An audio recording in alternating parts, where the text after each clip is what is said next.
RIC Mais Notícias.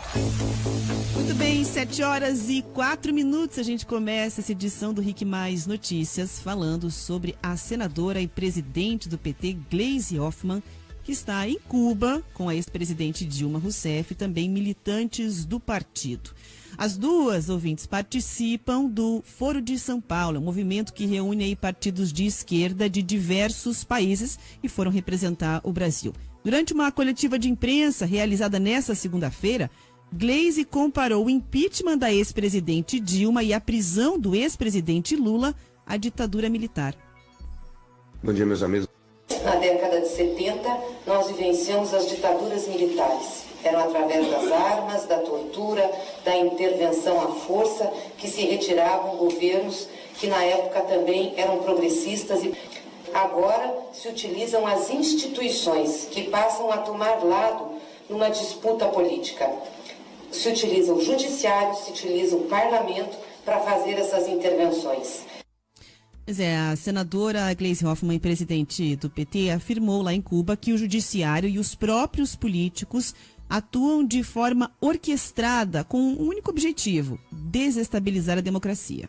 Primeiro, o judiciário, o sistema judicial, policial, entra construindo o descrédito de figuras públicas, populares e progressistas. Depois, através dos parlamentos, se dão um golpe para retirar a liderança. No caso do Brasil foi explícito e se usa esse processo para desestabilizar governos progressistas. O presidente Lula é vítima disso, o Partido dos Trabalhadores é vítima disso. A acusação, mesmo infundada e mesmo sem prova, leva à condenação e à retirada da vida pública. E, portanto, Gleisi justificou que a participação dela e também da ex-presidente Dilma no evento é para denunciar a prisão política do ex-presidente Lula e esclarecer ao povo, melhor dizendo, sobre o que ela chama ali de golpe. Por isso que nós estamos aqui, para fazer essa denúncia, para alertar principalmente os setores progressistas da sociedade latino-americana e fazer um apelo à imprensa que está aqui, que é a imprensa progressista, para que se debruce em cima desses processos, para que a gente possa esclarecer a opinião pública e não fique dependendo apenas dos meios de comunicação, que são os grandes meios que estão nas mãos de poucos. E a Rede Globo de televisão é a grande articuladora desse processo e condutora dele. E, portanto, a senadora Gleisi Hoffmann em Cuba, participando desse encontro de partidos de esquerda para fazer o que ela chama de denúncia a respeito desse golpe, mirando aí o ex-presidente Lula. Claro que tem comentário do Deninha Couto sobre tudo isso. Pois olha, essa fala da senadora Gleisi Hoffmann, presidente nacional do PT, nada mais é do que um discursinho infantil, primário mesmo, de Grêmio Estudantil, de sexta série do ensino fundamental. Ela tem esses inimigos criados no imaginário da esquerda, uma coisa meio início do século XX, um pós-guerra meio bobo mesmo. É uma fala a Rede Globo inimiga, a imprensa inimiga, estão perseguindo o ex-presidente Lula, que é o líder popular e progressista. Faça-me o favor.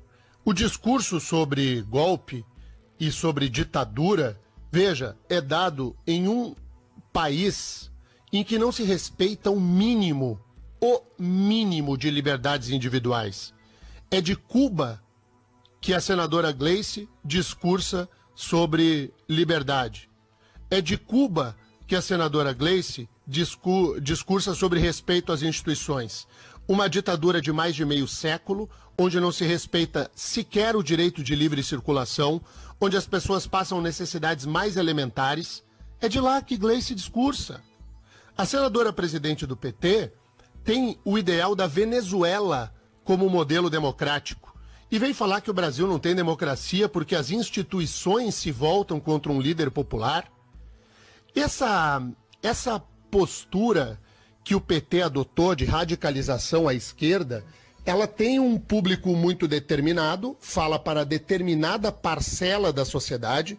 O PT já abdicou de alcançar a mente de todo mundo, discursa hoje para o seu público restrito, 20%, 30% da população, que é gente que ainda não abriu os olhos para perceber que nós estamos não diante de um partido de esquerda, mas de um partido que, uma vez investido do poder, meteu a mão no dinheiro como os outros partidos tradicionais também fizeram.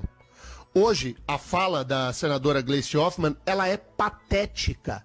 Ela beira o ridículo. Ela só ocupa espaço neste jornal e no restante da imprensa porque nós não podemos virar as costas à notícia. Mas na real mesmo, se nós formos pontuar o que acontece nesta manifestação, a manifestação que acabamos de ouvir da senadora Gleisi Hoffmann é a de vergonha alheia. Sabe aquela sensação da vergonha? Quando a gente vê uma outra pessoa fazendo algo, coloca a mão na cabeça, meu Deus, que vergonha. É isso que nos dá. E a vergonha política de quem foi eleita pelo nosso estado, pelo estado do Paraná. Então, essa ida até Cuba, ao lado de Dilma Rousseff, ex-presidente que sofreu impeachment no Brasil, para denunciar à comunidade internacional um suposto golpe à democracia brasileira, isso merece uma caixinha de risadas. Porque se há quem trabalhe o tempo inteiro por desrespeitar as instituições, por atacar a imprensa livre, por não permitir um judiciário altivo, por entender que o Ministério Público é inimigo, por não autorizar moralmente e nem na prática uma Polícia Federal que seja uma polícia de Estado, esta sim é uma postura de golpe e de afronta à democracia. A fala da senadora Gleisi Hoffmann, ela deve ser lembrada sempre e não esquecida. Nós não podemos esquecer quem é Gleisi Hoffmann. É esta senhora eleita senadora pelo Paraná que de Cuba, da ditadura cubana, discursa sobre democracia no Brasil. Não dá para tolerar, não dá para aguentar. O momento é do ouvinte na Jovem Pan. Diga lá, Rafa.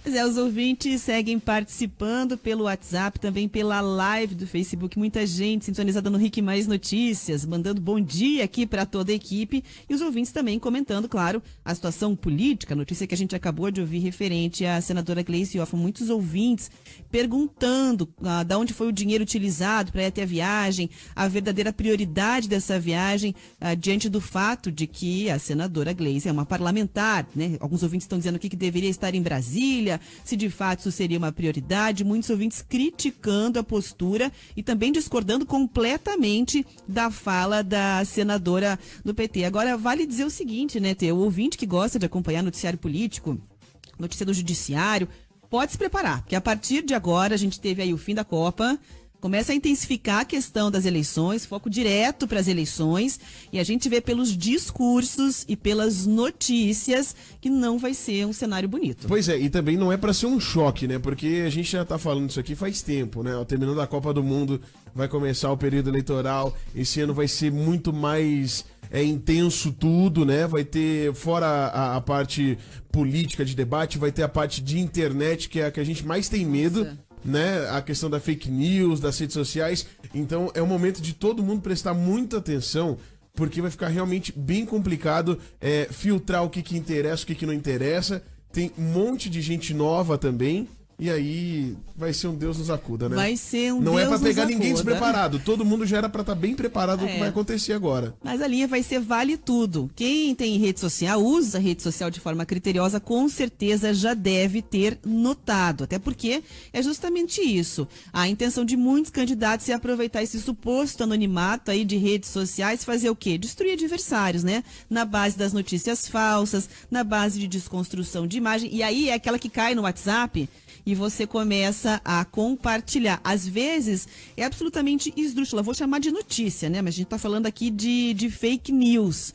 Inclusive eu recebi ontem, sabe, uma que falava da Copa. Já tem uma circulando aí que a Croácia vendeu a final da Copa. Ah, mas daí o pessoal também já passa dos limites, né? Que a Croácia vai vender a Copa daquele jeito jogando não tem condições. Já tá circulando. O problema é que as pessoas recebem as coisas no WhatsApp e tomam aquilo como verdade, né? Todo mundo tem alguém na família que a pessoa... isso é fato. Independente da classe, tem alguém na família que recebe lá a mensagem no WhatsApp, aí olha aquilo lá e fala, olha aqui o que o Bolsonaro tá fazendo, olha aqui o que a Gleisi falou, e aí sai espalhando, tomando aquilo como verdade. E é aí que mora o perigo. Porque tem fábricas de fake news, né? Então vai ser bem complicado. A eleição vai ser tensa. Vai ser legal. Vai ser legal. Isso. É bom você, ouvinte, estar preparado justamente pro impacto dessas fake news. A grande dica... Elas vêm pra tumultuar o processo, né? A grande dica seria o seguinte, você escolhe lá um portal de notícias, um jornal, pelo menos um jornal e um portal de notícias que você gosta de ler, que você gosta de assistir e que você confia, que tenha credibilidade. E aí, quando você receber alguma coisa, tenta acessar esse portal de notícias, ou tenta assistir esse jornal, ou ouvir esse jornal, para você conseguir apurar, você ter uma fonte verdadeira da notícia, porque senão... você vai ficar aí que nem segue tiroteio. E que a gente tenha veículos sérios que façam a cobrança. Ontem teve um exemplo disso, né, na política mundial. A gente viu o encontro lá do Donald Trump com o Putin e muita gente perguntando sobre a interferência russa nas eleições. Inclusive, a resposta do Trump deixou ele sem...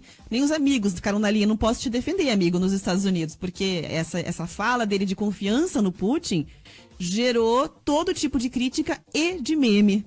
Quem tem Twitter já deve ter visto com certeza. O último que eu vi hoje de manhã era um da seleção francesa levantando a taça e do Putin levantando o Donald Trump como um pois troféu.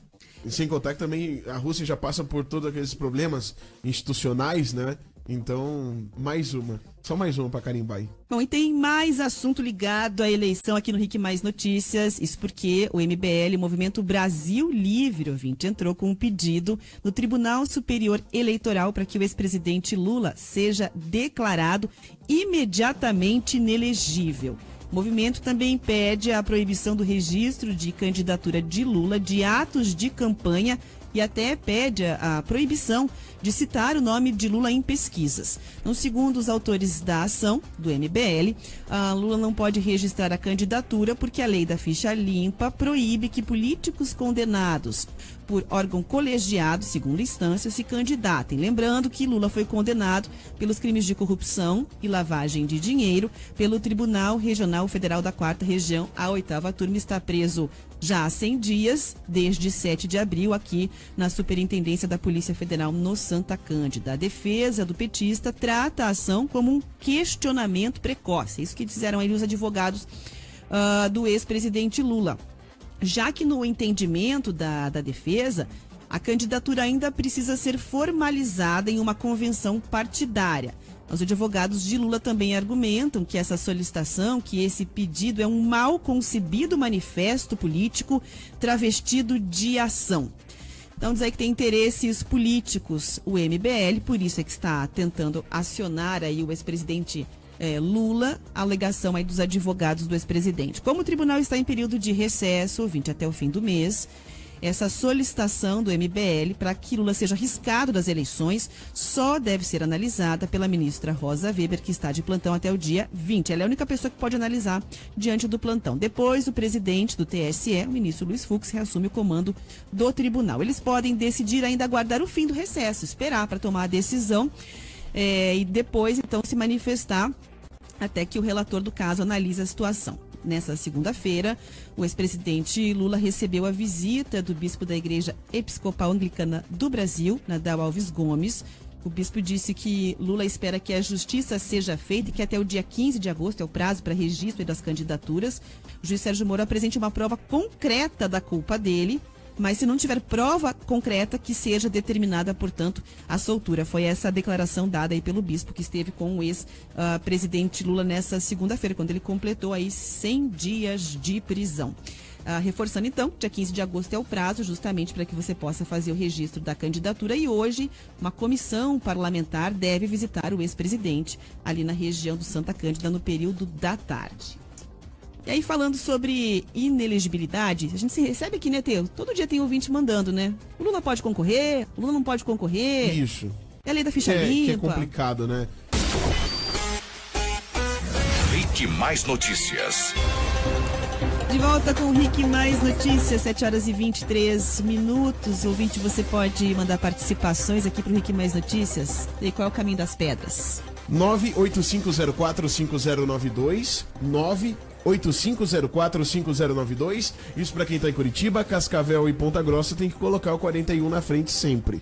Bom, antes de sair para o intervalo, a gente estava conversando aqui sobre uma participação de ouvinte que é muito frequente, né? Os ouvintes sempre mandam aqui perguntas a respeito da situação do ex-presidente Lula. E aí, o Lula pode ser candidato, não pode? Como é que tá fazendo campanha de dentro da cadeia com o interlocutor? Tem sempre essa participação por aqui. É porque tem coisas que não ficam bem explicadas. Eu acho que depois que aconteceu o impeachment da Dilma, ficou pior ainda a situação. Porque daí fragmentaram uma coisa que não tinha como e aí deu mais um bolo. Então todo mundo às vezes fica nesse receio. Pode, não pode? Então a gente vai tirar algumas dúvidas aqui muito legais. Exatamente, isso porque aqui no estúdio está o advogado Horácio Monteschi, especialista em direito constitucional. Bom dia, obrigada pela presença. Bom dia, Rafa, bom dia, Terribas. Uma alegria muito grande estar aqui nesse programa tão prestigiado, do qual eu sou ouvinte. Aqui eu sou, né, além de ouvinte, eu sou fã dos integrantes aqui desse programa, o Denian, a Rafa e o Terribas. Obrigado, e também obrigado. o Marcos Souza. Marcos Souza está de férias. Está de Souza. férias, Tá está de melhor férias. que a gente, viajando, aí curtindo um sol. Logo, logo ele volta. É bom até responder que tem muito ouvinte perguntando, cadê o Marcos Souza? Eu fico mandando mensagem aqui. Tá em férias, pessoal, logo, logo o Marco volta. Bom, vou começar a entrevista já querendo responder e entender melhor essa dúvida de muitos ouvintes. Como é que fica essa situação do ex-presidente Lula perante a lei eleitoral? Ele pode concorrer, não pode concorrer? Tá tudo certo com ele fazendo campanha, preso através de interlocutores? Veja, a resposta é muito clara. O ex-presidente Lula está inelegível, porque a lei complementar 6490, é importante que o seleto grupo de ouvintes aqui entendam isso. Nós temos uma lei de inelegibilidades. Foi legislado no Brasil na década de 90, Lei Complementar 6490, que estabelece as inelegibilidades, as impossibilidades de receber votos. Nós temos um direito positivo, que é votar, e nós temos dentro do direito eleitoral um direito negativo, que é ser votado. Então, muito claro isso, é um direito constitucional, é um direito assim universal do direito ao voto. Um homem, um voto. Beleza. O que nós tivemos depois como inovação da lei de inelegibilidades? A lei da ficha limpa. E é bom o ouvinte entender que esta lei da ficha limpa tem como um dos seus expoentes o juiz Marlon Reis. Nós temos essa discussão travada dentro da Igreja Católica, dentro e contando inclusive com a participação do hoje ministro do Supremo Tribunal Federal, Dias Toffoli. Então é importante que as pessoas conheçam esse contorno que está envolvendo a lei da ficha limpa.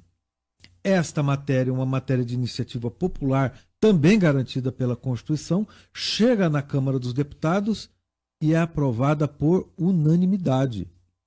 Coisa inédita no Brasil, uma lei ser aprovada por unanimidade. Uma lei complementar. Não é uma lei ordinária, uma lei complementar.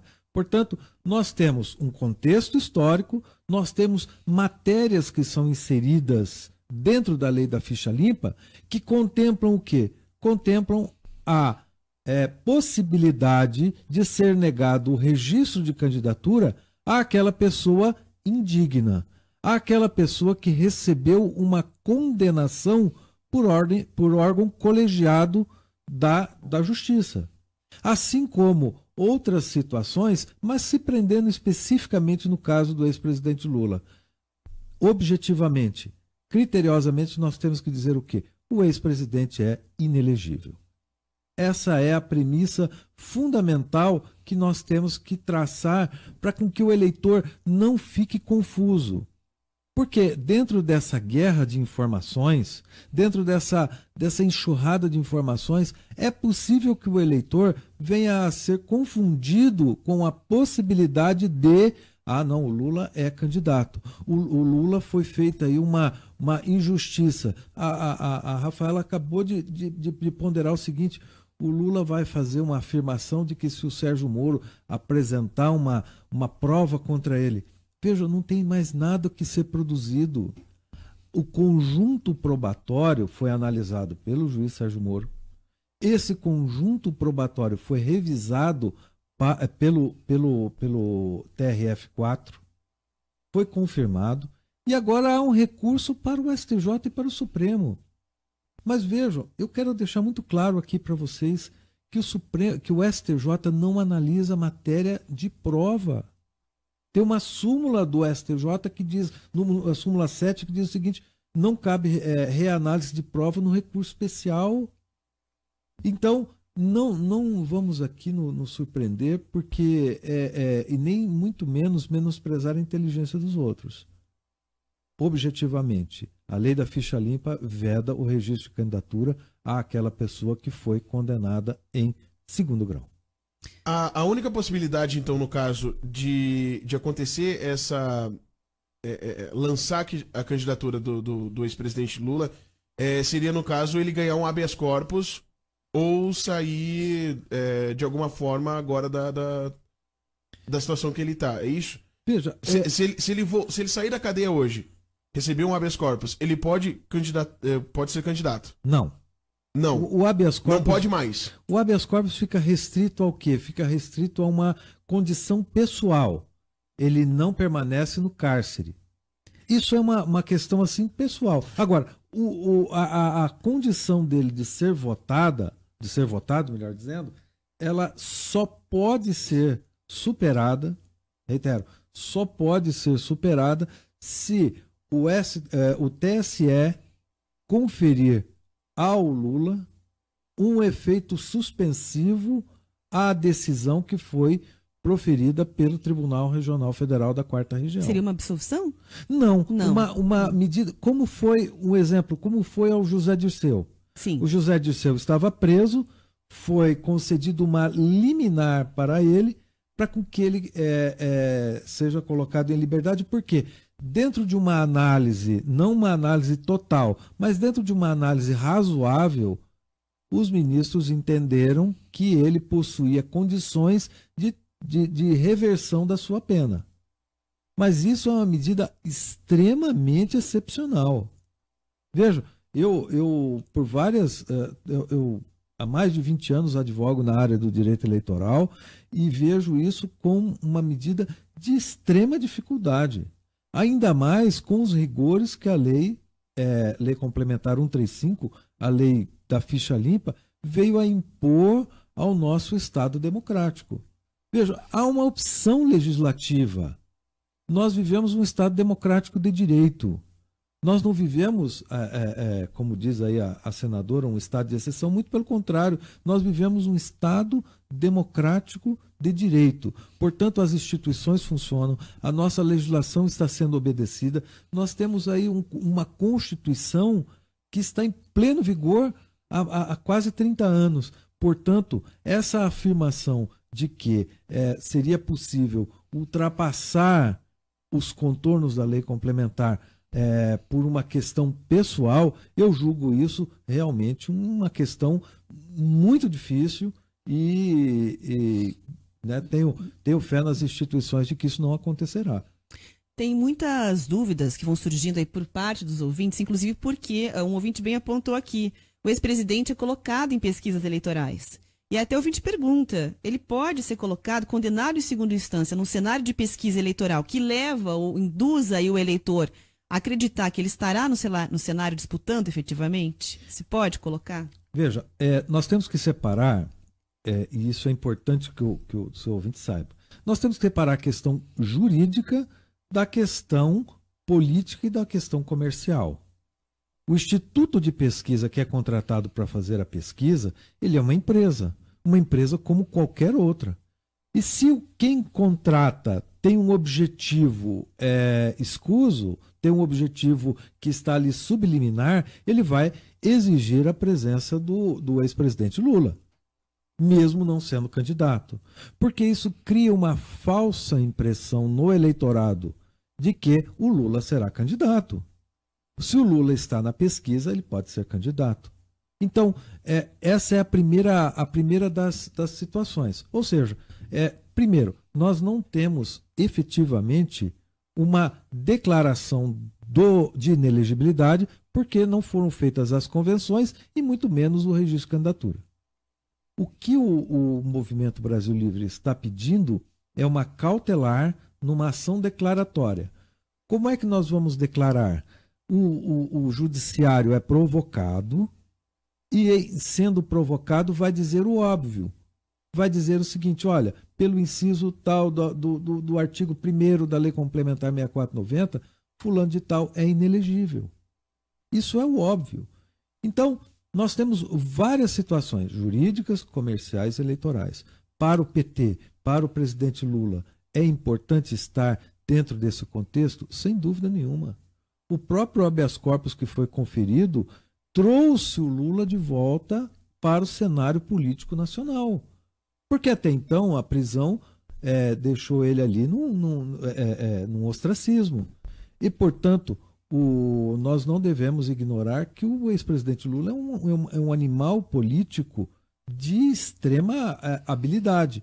E, portanto, a presença em pesquisas, a decisão do TRF tentando colocá-lo em liberdade, tudo isso traz ele novamente para o cenário político. Então, para com que o eleitor não fique em dúvida, o eleitor não tenha qualquer dificuldade de compreensão, o ex-presidente Lula é inelegível. Tem dúvidas, inclusive, a respeito desse pedido feito pelo MBL à Justiça Eleitoral, ao Tribunal de Contas, feito em Brasília, pedido ao Tribunal Superior Eleitoral para que o ex-presidente Lula seja declarado imediatamente inelegível. Então, tem ouvinte perguntando o seguinte: quanto tempo tem para essa decisão e se ela não vier até o dia 15 de agosto, o que acontece? Veja, como é uma ação declaratória, ela vai tirar a incerteza sobre aquele fato específico. Pode o presidente do tribunal dar conceder uma liminar imediatamente. Então, a ministra Rosa Weber, que está na presidência do TSE, ela não tem qualquer dificuldade, até porque há, no linguajar jurídico, um poder geral de cautela concedido aos integrantes do judiciário. Então, poderia ela, muito bem, conceder essa cautela. Mas, diante das situações e das peculiaridades que o caso envolve, é possível que a ministra coloque o assunto para a corte decidir, para o plenário do TSE.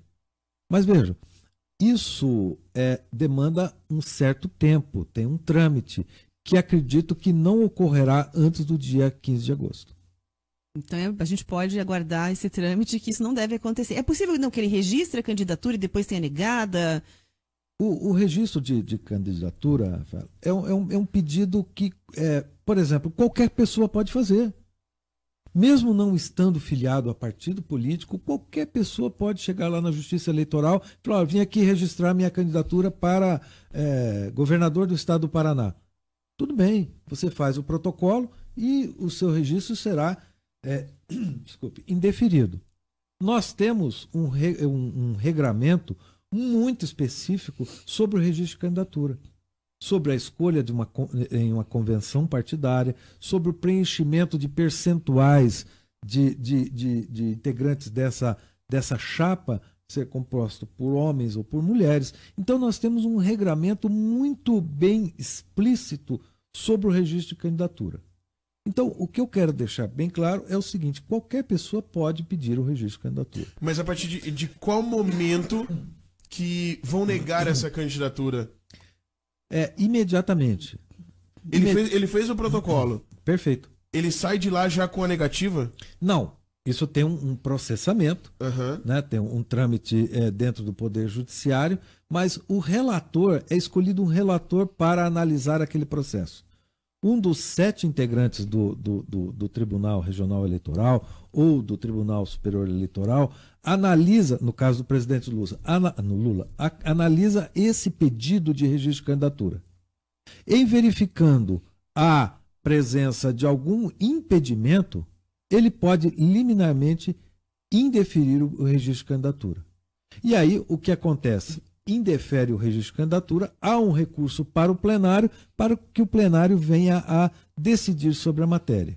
Especificamente, e isso é muito recorrente dentro da Justiça Eleitoral, o que acontece? As pessoas, mesmo sabendo que possuem essa mácula, esse impedimento intransponível, realizam o registro de candidatura, ficam postergando o seu indeferimento, é até uma palavra, né, pejorativa, uma chicana jurídica, fica postergando a decisão final para, nas proximidades do pleito eleitoral, substituir o candidato. E aí o que acontece, Terribas e Rafael, a pessoa comparece à urna, vota e a fotografia, por uma questão de burocracia da própria justiça eleitoral, não consegue alterar essa fotografia. Então a pessoa vota num candidato vendo a fotografia de outro. Que beleza, né? Então você vai ter que prestar mais atenção aí, né, no que você vai votar, em quem que você vai votar. Mas esse o nosso trabalho aqui, esclarecer o eleitor.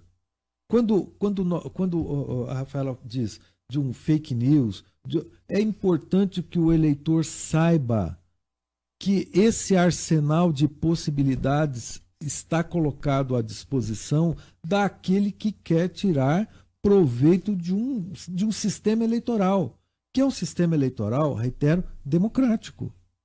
As instituições funcionam. Nós estamos dentro de um Estado democrático de direito. Então, como, né, usando um linguajar aí, próximo da Copa do Mundo, o candidato joga com o regulamento debaixo do braço. Para aquilo que melhor lhe interessa, ele vai utilizar as instituições, vai utilizar as possibilidades que a lei e a lei processual lhe asseguram. Então é fato que isso aí já pode ser uma estratégia adotada pelo PT. Sem dúvida nenhuma. Né? Então, ele parte da premissa de que, estando em evidência e sendo negado o registro de candidatura, ele pode beneficiar aquela pessoa que será por ele substituída. Então, afinando o discurso. Afinando o discurso. Né? Então, são estratégias que são colocadas para com que o objetivo principal seja atingido. Ou seja, quem quer ganhar a eleição? Quem quer voltar ao poder? Então, são nuances que nós não devemos ignorar em momento nenhum. Tem uma outra questão muito relevante em torno aí das próximas eleições, ouvintes. Essa é uma notícia que acho que você deve ter acompanhado ontem. Muito se falou sobre o tal fundo eleitoral. Dinheiro que é para a campanha e que há uma medida aí muito difícil no sentido de renovação, já que os partidos que mais vão receber recursos desse fundo já disseram o seguinte, que devem priorizar os candidatos que atualmente têm mandato. Como é que a gente perde nesse sentido de você tem dinheiro para fazer a campanha, mas aquilo não é dividido de maneira igual? Você prioriza aquele que já está. É uma medida extremamente antidemocrática. Porque eu quero dizer para o ouvinte o seguinte, o dinheiro do fundo partidário desculpe aqui a expressão, não nasce em árvore. É o dinheiro de uma carga tributária mais elevada do mundo, que é a brasileira. Então é retirado dinheiro do nosso bolso para financiar campanhas eleitorais. Segundo, como é que isso é distribuído no interior dos partidos? Eu já escrevi um artigo que foi publicado num Congresso Nacional sobre essa questão envolvendo o fundo partidário. A minha tese de doutorado contempla também um questionamento sobre esse fundo partidário, porque é um dinheiro sagrado, que é o dinheiro do contribuinte brasileiro e que é colocado na mão dos partidos políticos. Até aí não vou questionar. O grande problema está como isso será distribuído. Porque se é um dinheiro público, ele deve ser dividido de forma igualitária. Deve ser distribuído de forma igual dentro dos candidatos que são escolhidos em convenção para a disputa do pleito eleitoral. Não existe candidato de primeira, segunda ou terceira classe. É o cúmulo. Isso é absurdo o que está acontecendo no Brasil. Quem possui mandato, então, tem maiores prerrogativas frente àquela liderança, aquele novo candidato. Isso é inconcebível. E eu tenho uma ponderação, Rafaela, me perdoe aqui, eu até fico indignado com isso. Porque é o seguinte, a lei eleitoral, dizem que foi uma reforma, não foi nada. O que aconteceu foi o seguinte, mudou para ficar do jeito que está.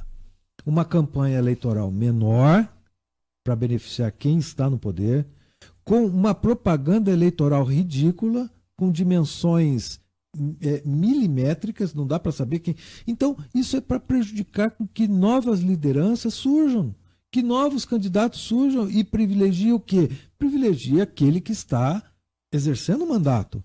Eu estava discutindo com um colega, que também é versado na área do direito eleitoral, e ele ficou indignado comigo, porque ele afirma que, olha, nós teremos uma renovação muito grande. E eu disse que não. Foi que não concordo.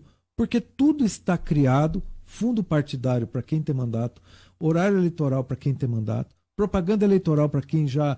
Veja, está armado para ficar do jeito que está. E isso é profundamente preocupante. É um ponto que já deixa a gente já meio nervoso de manhã, né? Porque assim, a gente paga pro partido, a gente paga, sem a gente querer, a gente já paga pro partido se promover, fazer propaganda, fazer o material de divulgação e tudo mais.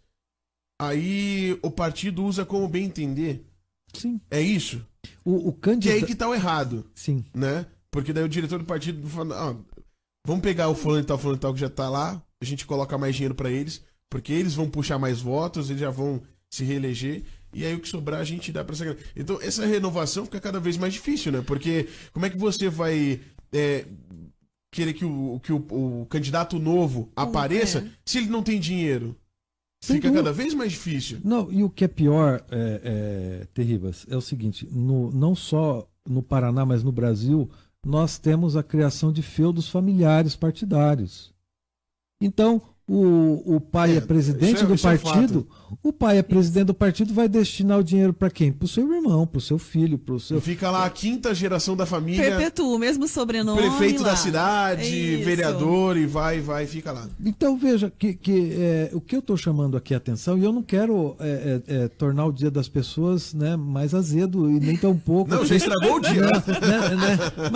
Mas são assuntos que nós temos a obrigação de trazer a discussão, porque para o eleitor ficar atento. Claro. Por que determinado candidato tem mais fundo partidário do que outros? Há uma preocupação também, Rafaela e Terribas. Eu dei essa aula na Escola Superior da Advocacia quinta-feira, sobre a prestação de contas dos candidatos. E isso eu tenho assim, uma convicção de que a Justiça Eleitoral vai fazer um pente fino muito grande. Mas vai fazer um pente fino muito grande porque não é concebível que a única tese de defesa daqueles que são apanhados pela Operação Lava Jato e outras similares, que aquela resposta chavão, todas as minhas contas foram aprovadas pela Justiça Eleitoral. Então a Justiça Eleitoral agora vai fazer um pente fino muito grande, cruzamento de informações, cruzamento, inclusive, Terribas, sobre volume de campanha. O candidato declara que gastou R$400 numa eleição para vereador em Curitiba. E quando você verifica, o volume de campanha foi muito maior.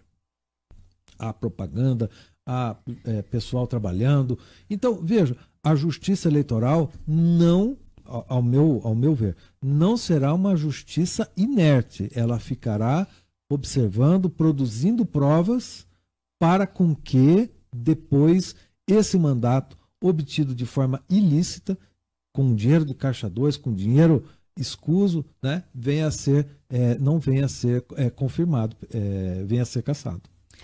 Olha, tem participações de ouvintes, só quero registrar que tem um ouvinte com dúvida, 2 participações. Primeiro perguntando, que é uma informação importante, rapidamente, o que barra a candidatura de alguém? Por que o candidato se torna inelegível? A lei da ficha limpa. Isso ali existe um rol taxativo, ou seja, aquelas situações que estão ali, elas são intransponíveis. Por exemplo, o advogado que é excluído dos quadros da Ordem dos Advogados do Brasil, estou dando um exemplo, poderia ser o CREA, poderia ser o Conselho Regional de Medicina.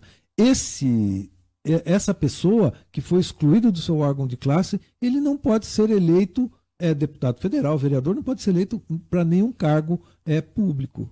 Então, a lei 6490, né, alterado pela lei 135 de 2015. E uma última questão aqui, tem ouvinte perguntando se existem recursos caso o TSE declare ali que um candidato é inelegível. Ainda pode recorrer?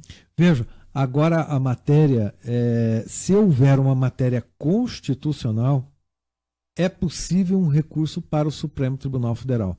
Mas eu quero chamar a atenção dos ouvintes o seguinte: o processo eleitoral é diferente do processo comum. O processo eleitoral é muito rápido.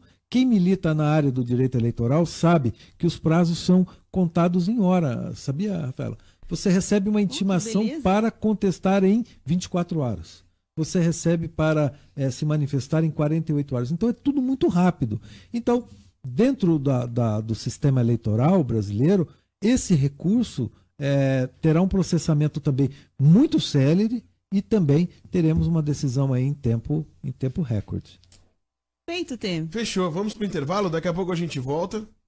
Isso Muito aí. obrigado, então, ao professor Horácio Montesquieu, nosso ouvinte hoje, o entrevistado do dia. Obrigado. Uma honra para mim, muito obrigado por participar aqui com vocês. Rick Mais Notícias.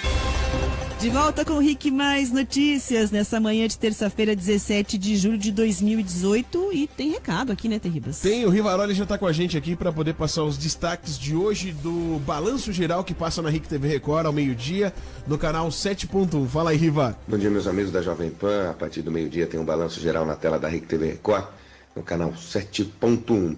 Seguinte, nós precisamos continuar falando dos acidentes gravíssimos que acontecem no nosso dia a dia. Nessa madrugada, mais motos se envolveram em colisões com caminhões, principalmente. E foi um acidente bem grave, uma sequência de acidentes bem graves no contorno norte. E ainda na BR-277, 2 casais acabaram se machucando num acidente também envolvendo caminhões. Aliás, o número de veículos aqui em Curitiba é bastante grande, dá praticamente um carro por pessoa na cidade. Como é que a gente resolve tudo isso? Como se organiza esse trânsito? É o que nós vamos conversar no Balanço Geral a partir do meio-dia. E é claro, tem muita gente que não sabe de uma opção, o Terribas, Rafaela Moron, também o amigo Daniel Couto que está lá na Itália, não sabe da opção da justiça de graça, por meio da Defensoria Pública. Mas é um direito que as pessoas têm. Como a gente ingressa via Defensoria Pública, é a primeira entrada na justiça para muita gente. Nós vamos mostrar isso a partir do meio-dia e vamos atualizar também o caso da garota de 16 anos de idade que acabou morrendo em um gravíssimo acidente no São Brás. Eu espero todo mundo com todas essas notícias, mas principalmente falando hoje do trânsito, da organização do trânsito e, é claro, também da Defensoria Pública. É o meio-dia na tela da Rick TV Record 7.1, no Balanço Geral. Eu espero vocês. Balança. Até lá. Um abraço. Tá aí, portanto, o Riva trouxe várias notícias, vários destaques do Balanço Geral, mas tem uma notícia, Tê, tá ganhando aí as redes sociais. Eu vou resumir, acho que ela pode ser chamada de esdrúxula, por baixo. Porque é o seguinte, aquela história, ouvinte, do bulldog francês que foi roubado em Mandaguari, no interior do Paraná. Deixou o dono com o coração apertado, um desespero. Zeus é o nome, é um bulldog branquinho. Mas a pessoa que roubou, não contente em levar para casa, separar ali o dono do bichinho, ela tentou disfarçar. E aí o que ela fez? Ela passou provavelmente tinta de cabelo no cachorro para mudar a cor. Aí ele é branquinho, ficou assim, preto, cinza, tá? Tadinho do bicho que teve ainda uma dermatite. E aí agora tem um pessoal tratando... É um absurdo. Do bicho. É um absurdo, porque assim, né? O que foi pior? Foi ter pintado o cachorro ou ter assaltado? Os dois são terríveis, mas duas atitudes que, pelo amor de Deus, né? Roubar um cachorro, gente. Furtou, foi furto de cachorro. Foi um furto de cachorro e o dono reconheceu o bichinho. Aí ele, acho que tinha 2, levou o outro, os 2 se reconheceram e ele teve certeza. E agora virou caso de polícia. Tem um inquérito aberto, tem uma investigação aberta da polícia. Não, e você sabe que o bulldog francês, eu gosto muito de bulldog. Né? Eu gosto muito do bulldog. Primeiro que o bulldog grandão ele parece um vaso, né? Você olha pra ele, ele fica lá assim, horas, sem se mexer, né? Mas o francês é bonitinho. E aí, todo mundo sonha em ter um bulldog. E é caro. Pensa no cachorro caro. É caro ter um bulldog francês? É caro. Porque assim, tem aquele negócio, né? Você pega, tipo assim, um bulldog que não tem uma linha, né, de pais e avós, porque tem isso, né, quando você vai comprar um do pedigree. Isso, a questão do pedigree, que se não é tão boa, custa ali uns R$3.500. Nossa. E se é um bulldog, assim, né, de pedigree, pai, puro, dá uns 5 mil um cachorro desse. Então pensa, a pessoa vai lá e rouba o cachorro. É difícil. Pinta o bicho Não, com tinta de cabelo. É igual roubar uma pessoa. Ninguém rouba uma pessoa, roubar um filho, vou roubar seu filho. Não dá. Vou roubar um cachorro. Roubar um cachorro, gente. Pelo amor de Deus. Ainda pinta o cachorro. Foi furtar um cachorro. Não, tá errado isso aí. Não tá certo. Pelo amor de Deus, roubar um cachorro. Ó, os ouvintes estão com a gente aqui no nosso WhatsApp. Tem uma mensagem bem legal aqui. Da Nayara. Ela diz o seguinte: o que eu fico triste é que, na minha opinião, pessoas dão bom dia para o Lula todo dia e sequer tentam parar para escutar uma entrevista informativa como foi feita hoje aqui no jornal. E é verdade, né? Às vezes as pessoas ficam cegas aí e acabam não olhando isso. Será que ninguém realmente da militância do PT prestou atenção que não vai ter como? Tá lá só para fazer barulho mesmo? O que a gente ouviu aqui hoje é que a possibilidade, segundo o nosso entrevistado, é de uma estratégia política desenhada para poder influenciar aí o eleitor.